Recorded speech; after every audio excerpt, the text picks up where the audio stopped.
నమస్కారం NSTV news కి స్వాగతం. నా పేరు సంధ్య. ముందుగా వార్తల్లోని ముఖ్యాంశాలు. బెంగళూరు కేఫ్ లో పేలుడు, అనుమానిత వ్యక్తిని అదుపులోకి తీసుకున్న పోలీసులు. కర్ణాటకలోని రామేశ్వరం కేఫ్ లో మార్చి 1న జరిగిన పేలుడు ఘటనపై విచారణ కొనసాగుతోంది.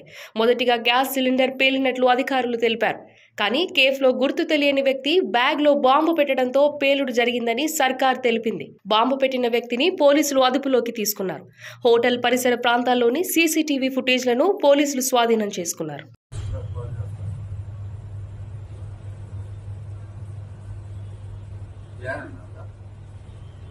ನಿನಗೇನು ಬೇಕು? Okay sir.